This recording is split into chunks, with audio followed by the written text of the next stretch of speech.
23 years. That's how long I'd been gone from Millbrook, Ohio. 23 years of deployments, transfers, and foreign soil under my boots. But as I turned onto Maple Street in my beat-up pickup truck that September afternoon, I thought I was finally coming home. I thought the hardest part was over. I was wrong. My name is Jake Sullivan, and I'm 54 years old. I'd just finished my final tour in Afghanistan, collected my retirement papers, and driven straight through from Fort Bragg to the house my grandfather left me, the house I'd grown up in, the house that was supposed to be my sanctuary after 2 decades of war. The neighborhood looked different, smaller somehow. The massive oak tree in Mrs. Patterson's yard was gone, and half the houses had been renovated beyond recognition, but number 47 Maple Street looked exactly the same. Same faded blue shutters, same wraparound porch, same mailbox leaning slightly to the left. I sat in my truck for a full 10 minutes, just staring. This was it, my piece of the American dream, the place where I could finally stop moving, stop looking over my shoulder, stop sleeping with one eye open. I'd been saving my combat pay for years, planning this moment. I was going to fix up the old place, maybe find some work at the hardware store downtown, live the quiet life I'd earned. I grabbed my duffel bag from the passenger seat and walked up the front steps. The key was supposed to be under the fake rock by the flower bed, just like it had been when I was 12. But when I bent down to look, I noticed something that made my blood run cold. There were toys scattered across the porch, a pink bicycle, a small pair of muddy sneakers by the door. I tried the key anyway. It didn't fit. Someone had changed the locks. I stood there for a moment, trying to process what was happening, when I heard voices inside. A woman's voice, then a child's laughter. My house, my property, and someone was living in it. I knocked. Heavy, deliberate knocks that announced exactly what I was. A soldier who wasn't asking permission. The voices inside went quiet. Footsteps approached the door, cautious and slow. The deadbolt turned, and the door opened just a crack, held by a security chain. A woman's face appeared in the gap. Early 30s, brown hair pulled back in a ponytail, exhausted eyes that held a mixture of fear and defiance. Behind her, I could see a narrow hallway that should have been familiar, but was filled with furniture I'd never seen before. "Can I help you?" she asked, her voice steady despite the obvious tension. "Ma'am, I think there's been some kind of mistake. This is my house. I'm Jake Sullivan. I inherited this property from my grandfather, Robert Sullivan, and I've been overseas serving in the military. I just got back and—" "Your house?" She opened the door a little wider, and I could see she was wearing scrubs. A nurse, maybe. "I'm sorry, but you must be confused. I've been renting this place for 3 years. My landlord is David Morrison. I pay my rent every month. I have a lease." David Morrison. The name hit me like a punch to the gut. My Uncle David, my grandfather's younger son, the son who'd stayed in Ohio while my mother moved to California, the son who'd inherited nothing when my grandfather died, because, according to the will I'd seen, everything was supposed to come to me through my mother's line. "Mum, what's your name?" I asked, trying to keep my voice gentle. This woman wasn't the enemy here. Sarah Mitchell. She studied my face, and I could see her taking in the details.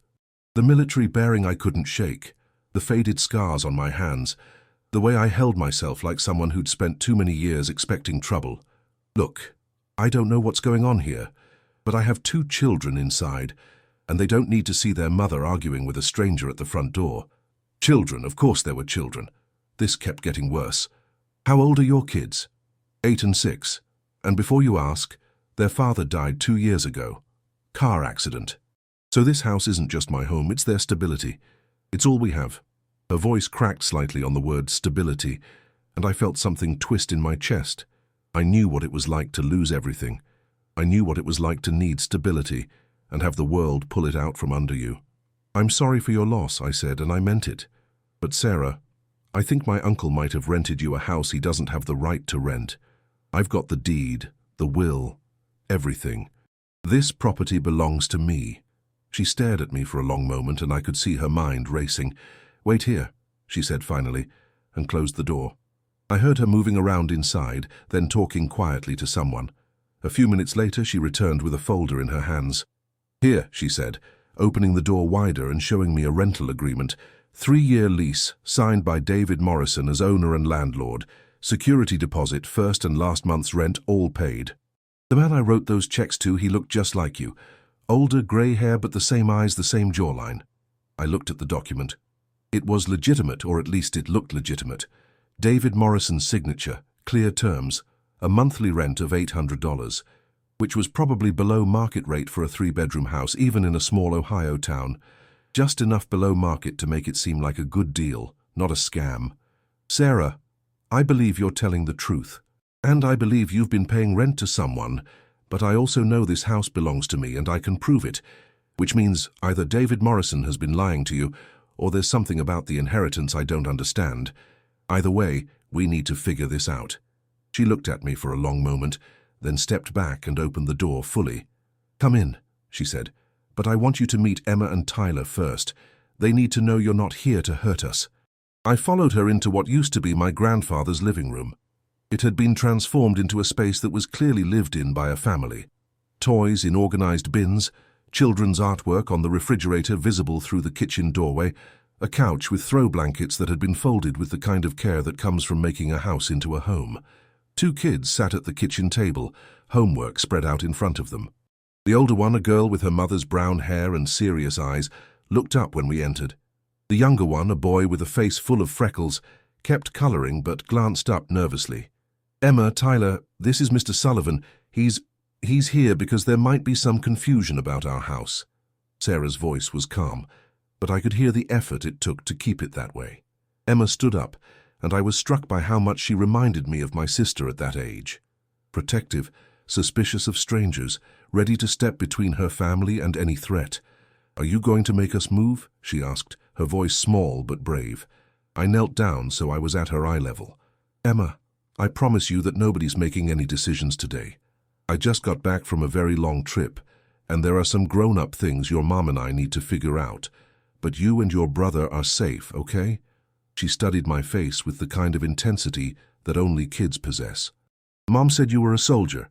That's right, I was in the army for a long time. Did you kill bad guys? Tyler piped up, finally looking directly at me. Tyler! Sarah started to scold, but I held up a hand. It's okay. That's a fair question. I looked at Tyler seriously. I did my job, which was to protect people. Sometimes that meant fighting, but mostly it meant helping. Building schools, bringing food to people who needed it, making sure kids like you could go to school without being scared. Tyler nodded solemnly, then went back to his coloring. Emma continued to watch me, but some of the tension had left her shoulders. Sarah, can we talk privately for a minute? I asked. We stepped out onto the front porch, the same porch where I'd learned to tie my shoes 30 years ago. The afternoon was cooling off, and I could smell the autumn leaves that were just starting to turn. Here's what I think happened, I said, pulling out my phone. I think my Uncle David has been collecting rent from you for 3 years on a house he doesn't own. And I think when he found out I was finally coming home, he disappeared. When was the last time you saw him? Sarah thought for a moment. About 6 weeks ago. He came by to tell me he was going out of town for a while, family business. Said if there were any problems with the house, to handle them myself and he'd reimburse me when he got back. I thought it was weird, but he'd always been pretty hands-off as a landlord. 6 weeks ago, right around the time I would have been processing my discharge papers and my shipping orders to come home. I called my lawyer in California, a guy named Pete Rodriguez, who'd helped me set up my affairs before my final deployment. It went to voicemail, but I left a detailed message explaining the situation and asking him to overnight copies of all my documentation regarding the property. Sarah, I need to ask you something, and I need you to be completely honest with me. How much money do you have saved up? Because if I'm right about what's happened here, you're going to need to find another place to live, and you're not going to get your security deposit back from David. She was quiet for a long moment, staring out at the street. About $400. I work at the hospital, but between rent and daycare and everything else, $400. $400. With 2 kids and a full-time job. I'd spent more than that on a single night out in Kabul. What about family, parents, anyone who could help? My parents died in a car accident when I was 19, same accident that made me drop out of college and become a nurse instead. My husband's parents blamed me for the accident that killed him, said if I hadn't been working so many double shifts, He wouldn't have been driving home alone that night on the ice. We don't talk. Jesus, this woman had been through hell, and now my uncle's scam was about to make it worse. Okay, here's what we're going to do. Tonight nothing changes. You and your kids stay here. I'll find a hotel. Tomorrow I'll start making calls, figure out exactly what David's been up to, and we'll go from there. But Sarah, I want you to know something. Whatever happens, I'm not going to let you and those kids end up on the street. You didn't do anything wrong here. She turned to look at me, and for the first time since I'd knocked on the door, her face showed something other than fear or defiance. Why would you help us? For all you know, I'm lying about everything. Because I've spent 23 years learning to read people, and you're not lying. And because I know what it's like to lose everything through no fault of your own. That night, I checked into the Millbrook Inn, a little place downtown that charged $60 a night and smelled like pine disinfectant. I lay on the thin mattress, staring at the water-stained ceiling, and thought about the house that should have been mine, about the family that had turned it into a real home while I'd been halfway around the world. I'd been planning this homecoming for months. I'd pictured myself walking through those rooms, remembering my childhood, maybe calling my sister in Portland to tell her I'd finally made it back. Instead, I was in a cheap hotel room trying to figure out how my uncle had managed to steal my inheritance and wondering what I was going to do about the woman and children who were caught in the middle. Pete called me back at 7 the next morning. Jake, I've been looking at your documents all night. You definitely own that house. Inherited it through your mother when your grandfather died 8 years ago. Clear title, no liens, no mortgage. But here's the weird part. According to county records, there have been tax payments on the property every year. Someone's been keeping it current. David. That would be my guess. He pays the taxes, collects the rent, and pockets the difference. Pretty sweet deal for him, except now you're home and his gravy train is about to end. Pete, what are my options here? I mean, legally I could probably have them evicted, right? Technically, yes. But Jake, think about this for a minute. This woman has been paying rent in good faith for 3 years. She's got a lease that looks legitimate. If you go the eviction route, it's going to be ugly, expensive, and you're going to destroy a family that's already been through hell. Is that really what you want your first act as a civilian to be? It wasn't, but I'd also been planning this homecoming for years, and I didn't know where else I was supposed to go. I drove back to Maple Street around 9, after I figured the kids would be at school. Sarah answered the door in her scrubs, getting ready to leave for work. I talked to my lawyer, I said. You're right about the lease. It looks legitimate. But I'm also right about the ownership. The house belongs to me. She nodded, like she'd been expecting this. So what happens now? I have a proposition for you.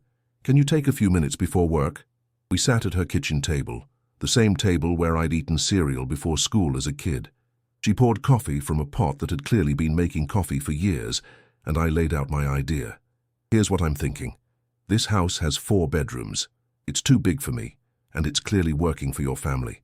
What if instead of me kicking you out or you moving away, we worked something out?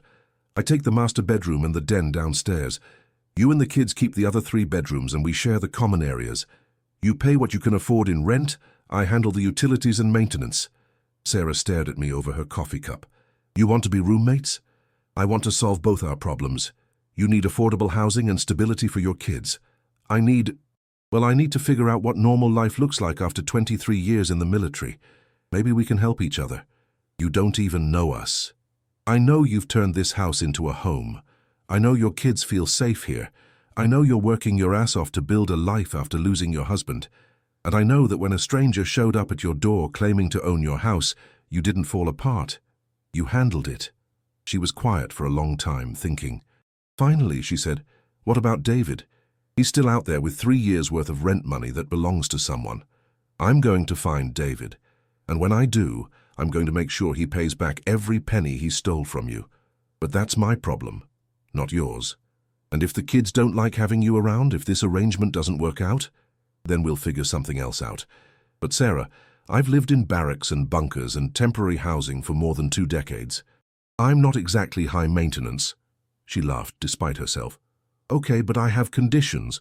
First, the kids' routine doesn't change. They have homework time, bedtime, rules about TV and snacks. If you're going to live here, you respect that. Absolutely. Second, I need to know about your military experience. I work with trauma patients, Jake. I know what PTSD looks like. If you're going to be around my children, I need to know what we're dealing with. Fair question. Hard question, but fair. I have nightmares sometimes, not often, but they happen. I sleep lightly and sudden noises can make me jumpy. But Sarah, I've never hurt a civilian in my life, and I'm not going to start with your kids. If you're worried about your safety or theirs, I'll find somewhere else to go. That's not what I'm worried about. I'm worried about Emma and Tyler getting attached to someone who might not be ready for that kind of responsibility. She was protecting her kids. I respected that. What if we try it for a month? 1 month trial run. If it's not working for any of us, I'll help you find another place and cover your moving expenses. Sarah looked around the kitchen, at the pictures on the refrigerator and the school schedules taped to the cabinet. 1 month, she said. And Jake, thank you. I know you didn't have to do this. I moved my stuff in that afternoon. 1 duffel bag, a footlocker with my military records and personal documents, and a gun safe that I installed in the closet of what used to be my grandfather's study. It didn't take long. 23 years of military life teaches you to travel light. When Emma and Tyler got home from school, Sarah had already explained the situation. They were cautious but curious, especially Tyler, who kept peeking around corners to watch me unpack. Mom said you're going to live here now, Emma said, appearing in the doorway of what was now my bedroom. For a while anyway, is that okay with you? She shrugged with the elaborate casualness that only 8-year-olds could pull off. I guess. Are you going to be mean? I'm going to try really hard not to be. What would count as mean? Yelling at us for being too loud, making us go to bed early, eating the good snacks. Well, I can promise you I won't eat your snacks. The other stuff. How about we agree that if I'm bothering you guys, or if you think I'm being mean, you tell me. Sometimes adults don't realize when they're being unfair. Emma considered this with the seriousness of a Supreme Court justice. Okay, but Tyler gets scared sometimes. He had bad dreams after Dad died, and loud noises make him hide. I'll remember that. Thank you for telling me. That night, we sat around the dinner table like some kind of unexpected family. Sarah had made spaghetti, and Tyler insisted on showing me the proper way to twirl the noodles, which apparently involved getting more sauce on the table than in his mouth. Jake, Emma said suddenly, do you miss the army? It was a question I'd been asking myself since the day I'd signed my discharge papers. Some parts of it. I miss my friends, my unit.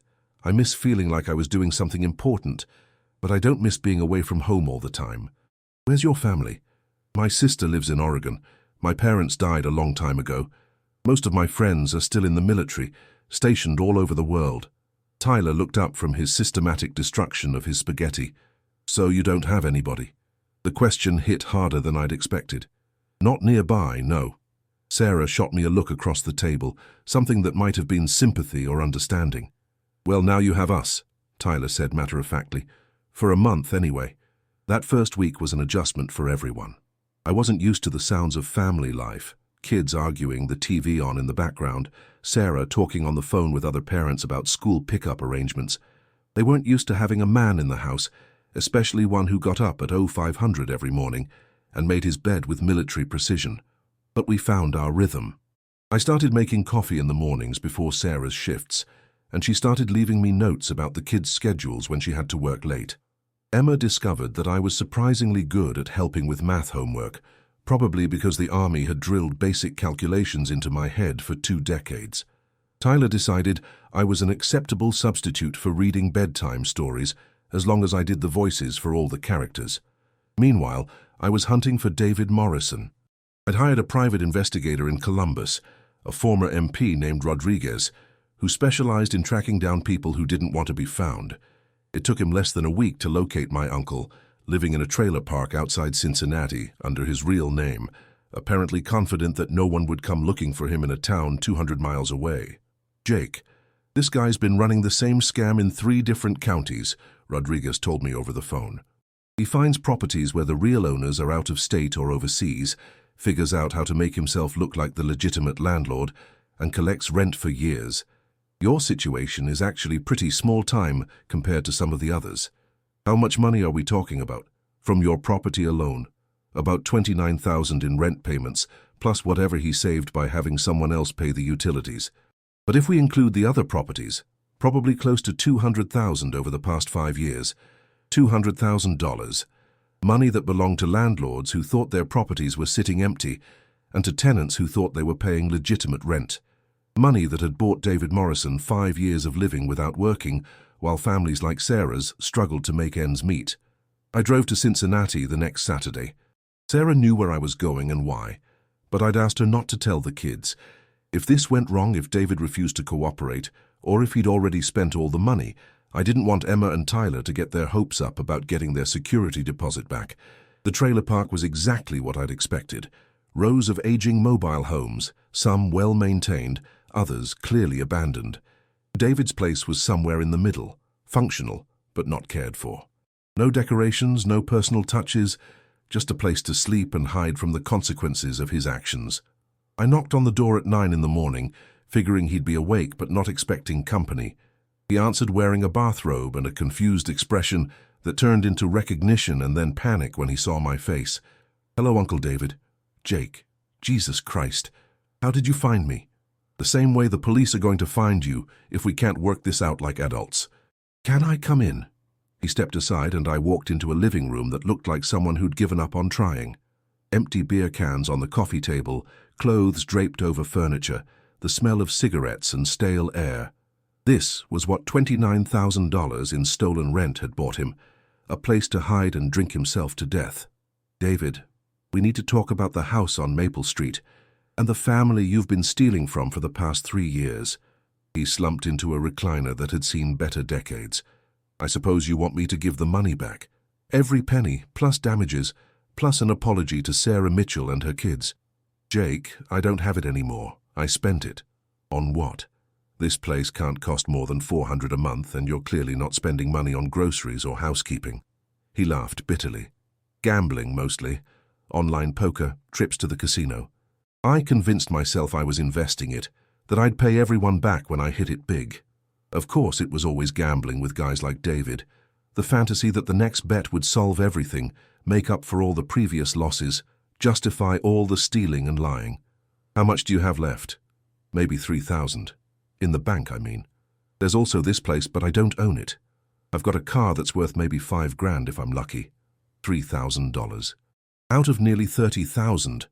I wanted to be angry, but looking at him sitting there in his bathrobe in his depressing trailer, I mostly felt sorry for him. This was what desperation looked like when it finally stopped running. "David, here's what's going to happen. You're going to sign a confession detailing exactly what you did, how much money you took, and how you did it. You're going to give me every penny you have left, and you're going to sign over the title to your car. Then you're going to get a job, any job, and you're going to pay back the rest of what you owe at a rate of $500 a month until it's settled. And if I don't, then I turn everything I know over to the police, the FBI, and every news outlet in Ohio. You'll spend the next 10 years in federal prison for mail fraud, wire fraud, and theft. Your choice." He knew I wasn't bluffing. David had always been the kind of man who counted on other people being too polite or too busy to call him on his bullshit. But I'd spent 2 decades dealing with people who were actually dangerous, not just pathetic, and I wasn't going to be intimidated by a failed con artist in a bathrobe. "Jake, I'm sorry, I really am. When Dad died and left everything to you through your mother, I was so angry. I thought I deserved something after staying here, taking care of him while you were off playing soldier." Playing soldier. The words came out colder than I'd intended. "David, I spent 23 years serving my country. I missed holidays, weddings, funerals. I was shot at, bombed, and watched friends die. And while I was doing that, you were stealing from a war widow with 2 kids. So don't talk to me about what you deserve." He had the grace to look ashamed. "You're right. I fucked up. All of it. I'll sign whatever you want." I'd brought the paperwork with me, documents that Rodriguez and Pete had drafted to make this as legally airtight as possible. David signed everything, transferred $8,000 from his checking account to mine, and handed over the title to his beat-up Honda Civic. It wasn't the full amount he owed, but it was a start. And more importantly, it was enough to give Sarah and her kids some breathing room while we figured out the rest. I drove back to Millbrook with David's confession in my briefcase and his car following behind mine, driven by Rodriguez, who'd met us there to serve as a witness. It felt like the first real victory I'd had since coming home. Sarah was at work when I got back. But Emma and Tyler were at the kitchen table doing homework with Mrs. Patterson from next door, who'd been babysitting them on Saturday afternoons. They looked up when I walked in, and I could see the question in their eyes that they were too polite to ask. "Good news," I told them. "I found the man who was pretending to be your landlord, and he's going to pay back the money he took from your mom." "All of it?" Emma asked. "Eventually, it might take a while, but he's going to pay it back." Tyler looked up from his math worksheet. "Does that mean we get to stay?" "That means a lot of things just got easier for your mom. And yes, you get to stay as long as you want." Emma smiled, the first completely relaxed, uncomplicated smile I'd seen from her since the day I'd knocked on the door. "Good. I was getting used to having you around." When Sarah got home that evening, I was in the kitchen making dinner. Nothing fancy, just grilled chicken and rice, but it was ready and waiting when she walked through the door in her scrubs, looking exhausted after a 12-hour shift. "Sit," I told her. "I'll make you a plate." "Jake, you don't have to—" "Sarah, sit down, I have good news, and you're going to want to be sitting when you hear it." I told her everything. David's confession, the money I'd recovered, the payment plan we'd worked out for the rest. I watched her face cycle through disbelief, relief, and something that might have been the beginning of hope. $8,000, she repeated, like she couldn't quite process the number. "Your security deposit, your last month's rent, and about $3,000 more on top of that. It's not everything, but it's enough to give you some options." She put her head in her hands and started crying. Not sad crying, but the kind of crying that happens when you've been carrying weight for so long that you forget what it feels like to set it down. "Sarah, you okay?" "I haven't had savings in 3 years," she said through her tears. 3 years of living paycheck to paycheck, of lying awake at night wondering what would happen if one of the kids got sick, if my car broke down, if anything went wrong. And now you have a cushion. And Sarah, there's something else. I've been thinking about our arrangement here, and I want to make it permanent." She looked up, wiping her eyes. "What do you mean?" "I mean, I don't want this to be temporary anymore. This house works with all of us in it. The kids are happy, you're not struggling to make rent, and I'm learning what it's like to be part of a family again. Why would we change that? Jake, I can't let you just support us. You're not. You're paying rent.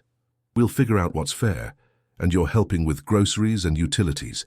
But more than that, you're teaching me how to live a civilian life, how to be around people who aren't carrying weapons, how to sleep through the night without checking the perimeter.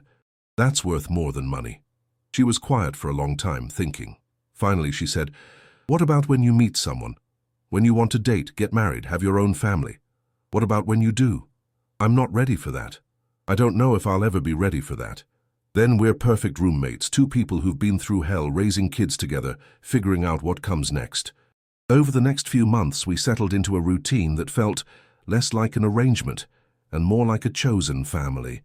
I got a job at the Veterans Affairs Office in Columbus, helping other former soldiers navigate their benefits and find housing. It was good work, meaningful work, and it let me use my experience to help people who were going through what I'd been through. Sarah picked up extra shifts when she wanted to, knowing that I was there to help with homework and bedtime routines. Emma joined the school's chess club and discovered she was ruthlessly competitive. Tyler started taking karate lessons and spent most evenings practicing his forms in the backyard. We had our rough moments. I had a nightmare in November that woke up the whole house, and it took me 20 minutes to convince Tyler that the shouting wasn't about him. Sarah had a breakdown in December when she realized it had been 2 years since her husband's death, and she was genuinely happy for the first time since the accident. But we worked through it.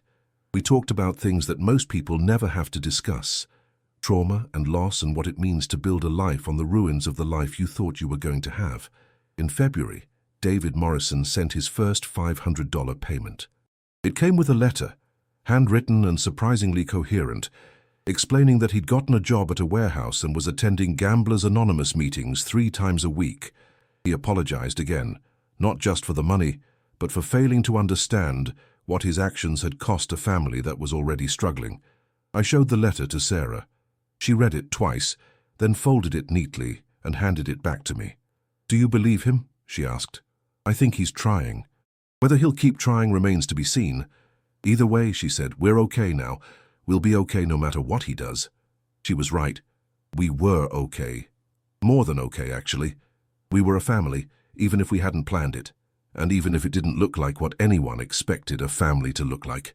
In March, on the anniversary of my homecoming, I stood on the front porch of the house on Maple Street and thought about the year that had passed.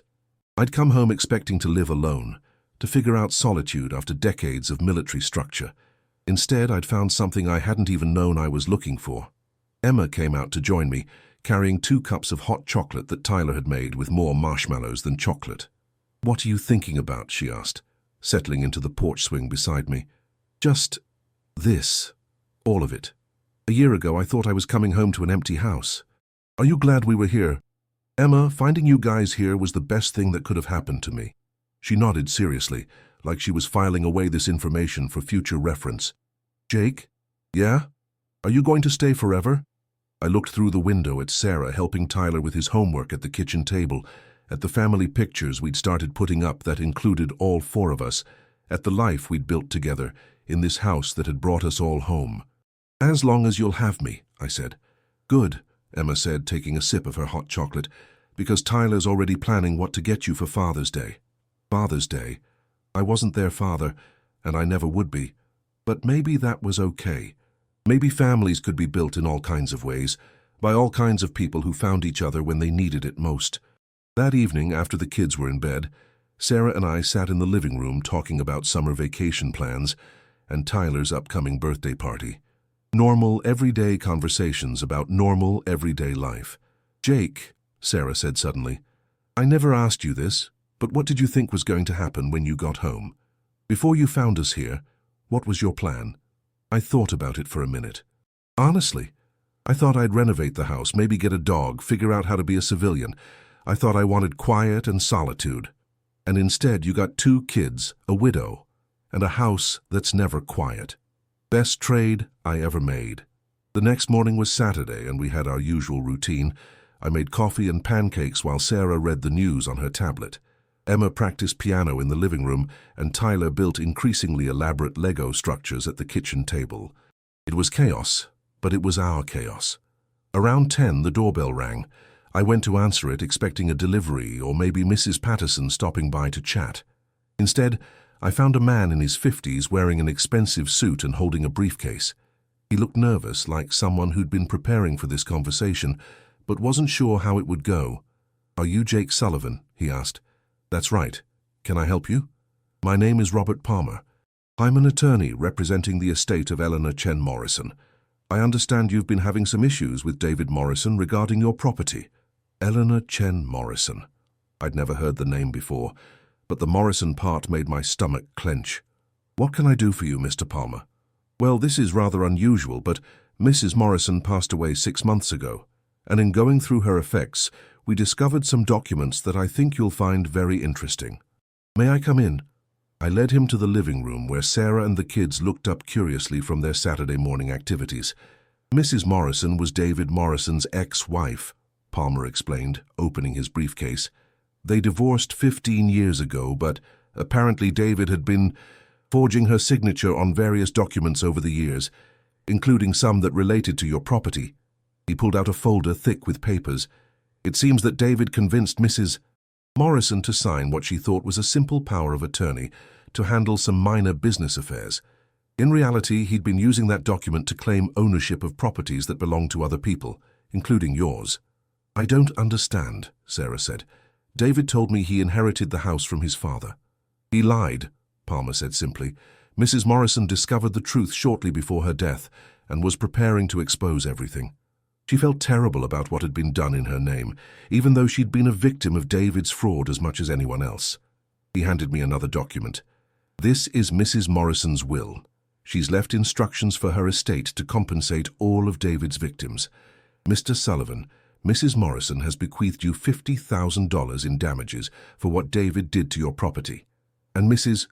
Mitchell," he turned to Sarah, "she's left $25,000 for you and your children, with a note apologizing for the disruption to your lives." The room went completely silent. Emma's piano practice stopped mid-note. Tyler's Legos clattered as he stopped building and stared at the lawyer. $75,000, Sarah whispered, "between the 2 of us." Mrs. Morrison was quite wealthy, Palmer explained. Her husband had been successful in real estate development, and she'd been living modestly for years, while David spent money he'd stolen using her forged signature. She wanted to make sure that when the truth came out, the people who'd been hurt were taken care of. I looked at Sarah and I could see her mind working. $25,000 would change everything for her and the kids. It was enough for a down payment on a house of her own, if that's what she wanted.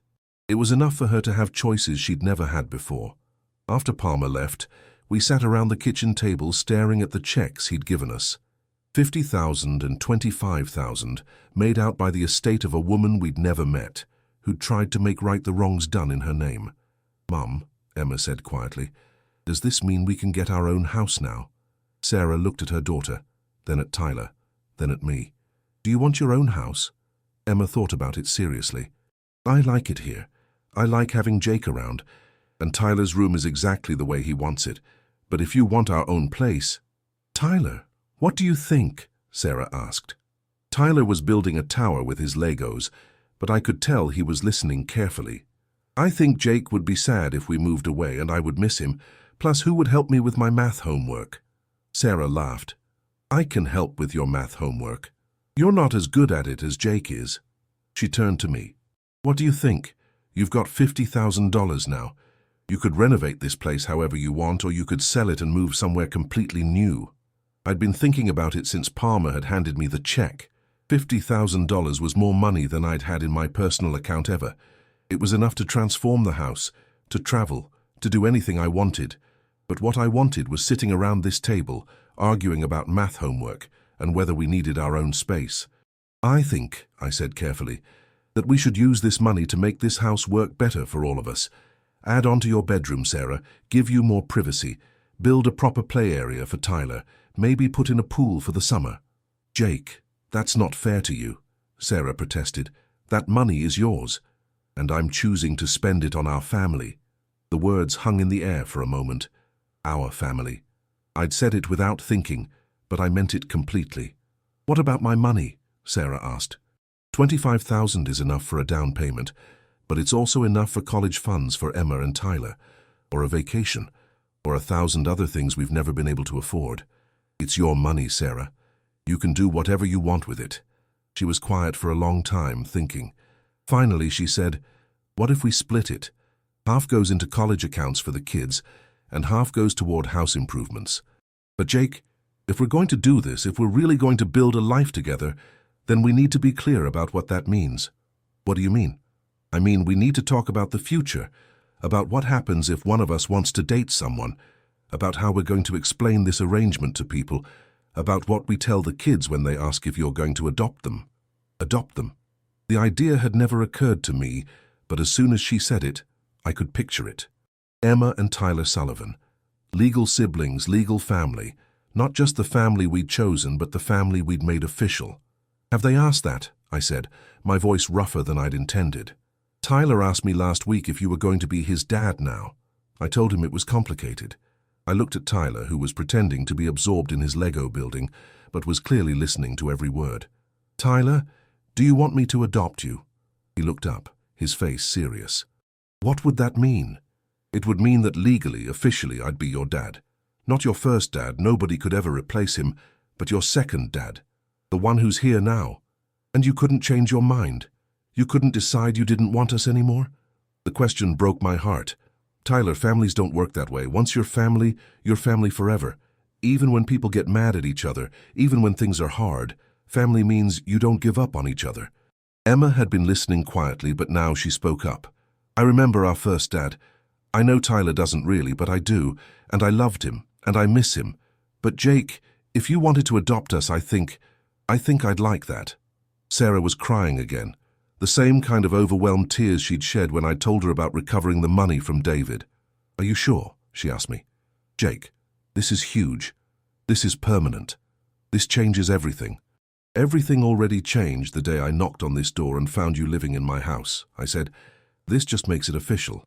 6 months later, I stood in the courthouse in downtown Millbrook, wearing the same suit I'd worn to military ceremonies for 20 years, watching a judge finalize the adoption papers that made Emma and Tyler legally my children.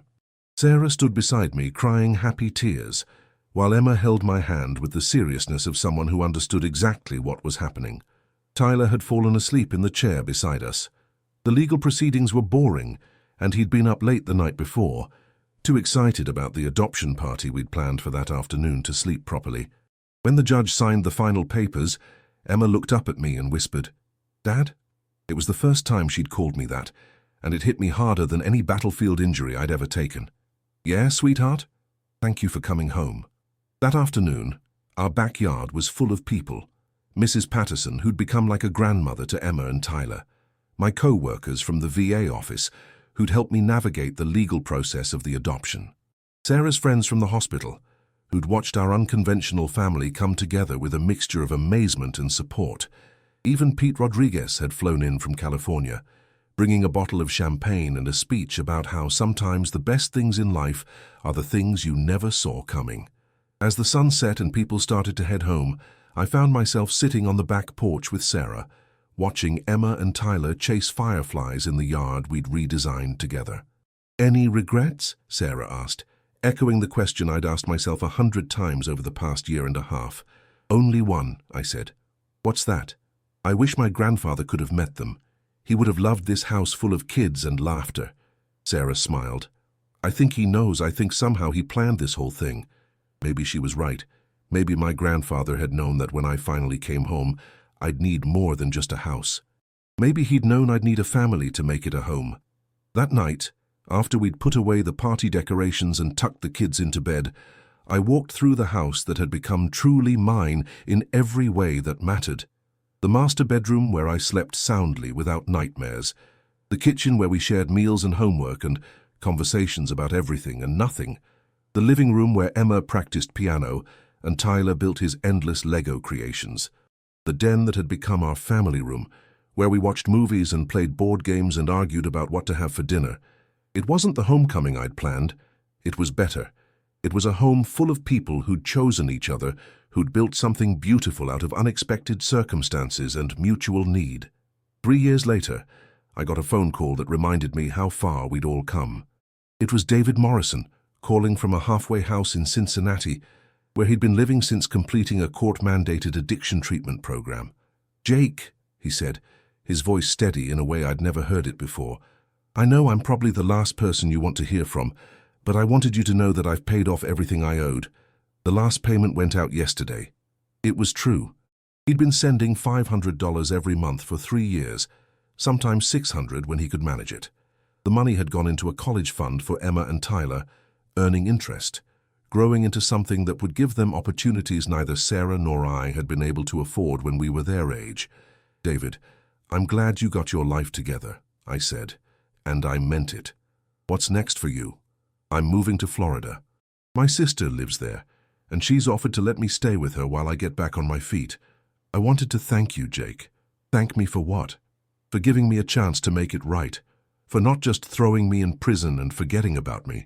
I know I didn't deserve that kindness, but it saved my life." After I hung up, I told Sarah about the conversation. We were sitting at the kitchen table, helping Emma with a history project about World War II, while Tyler practiced math problems that were getting harder every year. "Do you think he'll stay sober?" Sarah asked. "I don't know. But I think he's trying, and sometimes that's all you can ask for." Emma looked up from her textbook. "Dad, is that the man who stole money from us?" "That's right. And you helped him anyway." "I held him accountable for what he did. But I also gave him a chance to fix it instead of just punishing him. Sometimes people make terrible mistakes, but that doesn't mean they can't become better people." Emma considered this with the thoughtfulness that had become her trademark as she'd grown from an 8-year-old into a teenager who asked hard questions and expected honest answers. "Is that what happened to us?" she asked. "Did we all make mistakes that turned into something better?" I thought about it. Sarah's mistake had been trusting David Morrison. My mistake had been assuming I wanted to live alone after leaving the military. David's mistake had been thinking he could solve his problems by stealing from other people. "I don't think what happened to us was about mistakes," I said finally. "I think it was about being brave enough to trust each other when we didn't have to." That summer, we took our first family vacation together. A week at a lake house in Michigan, where Tyler learned to fish and Emma discovered she was fearless on water skis.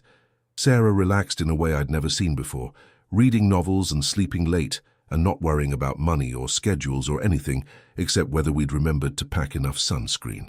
On the last night of the vacation, we sat on the dock watching the sunset reflect off the water.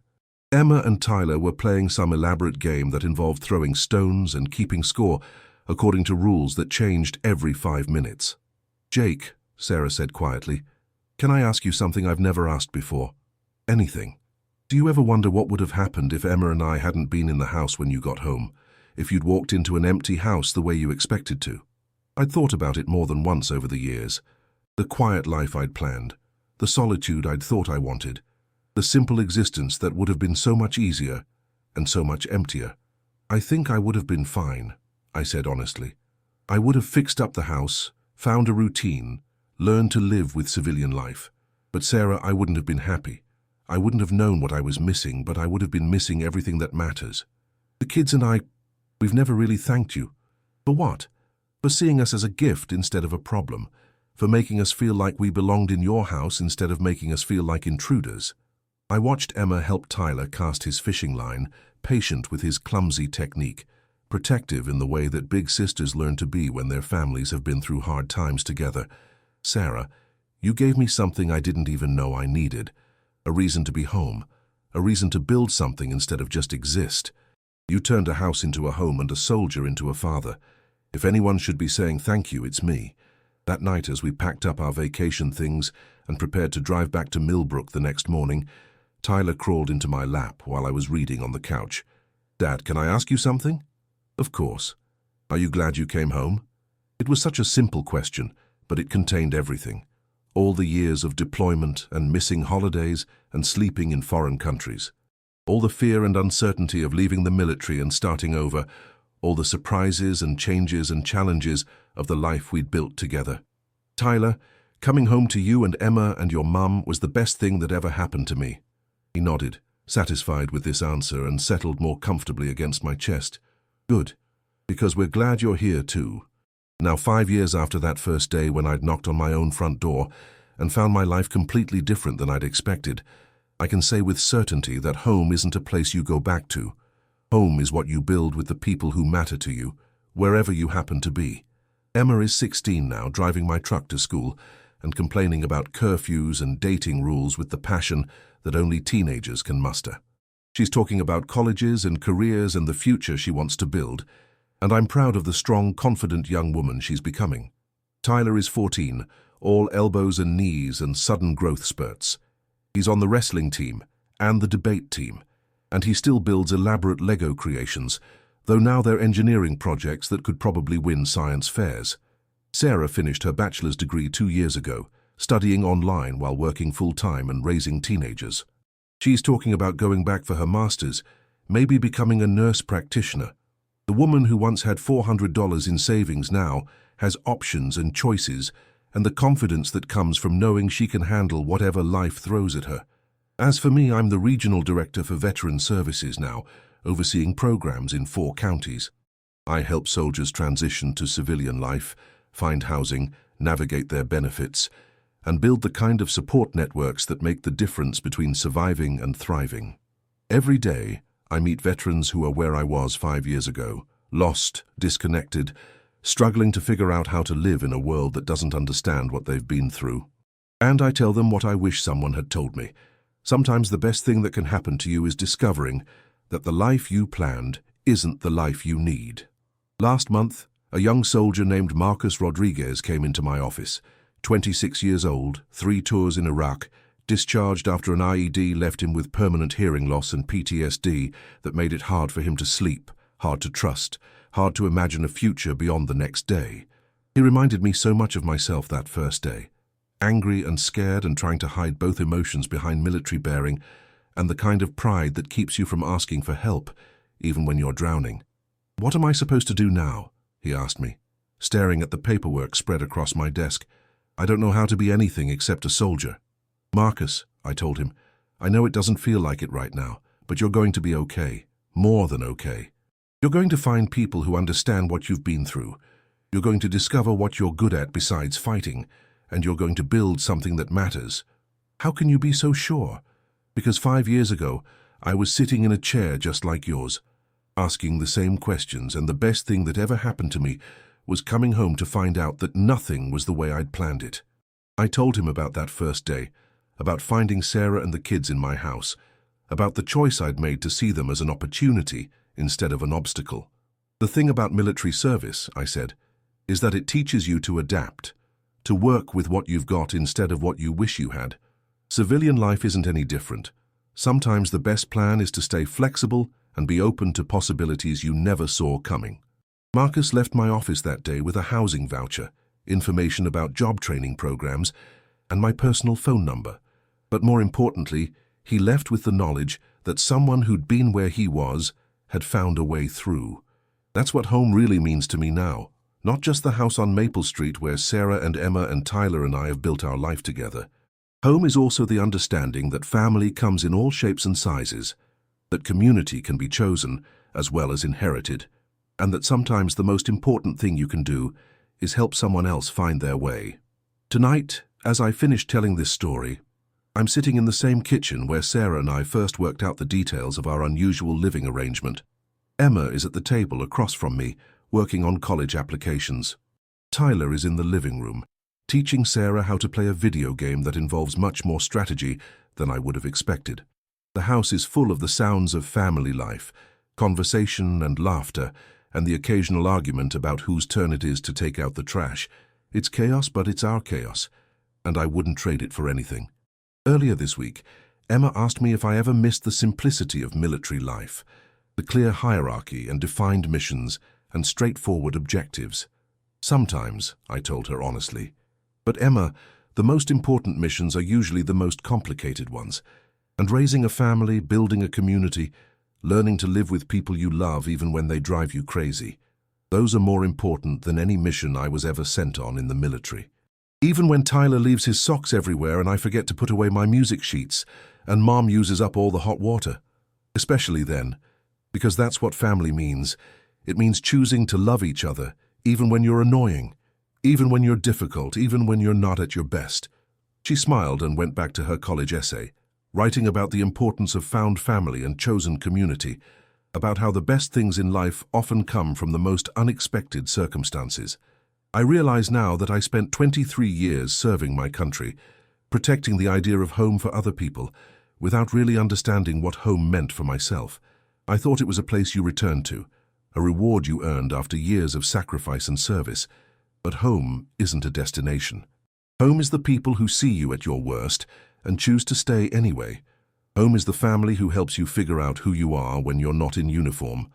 Home is the community that grows up around you when you're brave enough to let people in. 5 years ago, I thought I was coming home to an empty house and a quiet life. Instead, I came home to Sarah and Emma and Tyler, to noise and chaos and love and belonging. I came home to the family I never knew I needed, and the life I never knew I wanted. And every day since then I've been grateful that sometimes the best thing that can happen to you is discovering that everything you thought you wanted was just preparation for something so much better than you ever imagined. That's what home really means. Not just the place where you sleep or the address on your driver's license. Home is the people who know your stories, who share your struggles, who celebrate your victories and help you through your defeats. Home is Emma practicing piano in the living room while Tyler builds impossible Lego structures and Sarah reads nursing journals at the kitchen table. Home is Saturday morning pancakes and homework battles and family movie nights where we can never agree on what to watch. Home is the knowledge that no matter what challenges come our way, college applications and job changes and teenage drama and all the complications of growing up and growing older together, we'll face them as a family. Home is the understanding that the best families aren't necessarily the ones you're born into, but the ones you choose and build and nurture with intention and love, and the courage to keep trying even when it's difficult.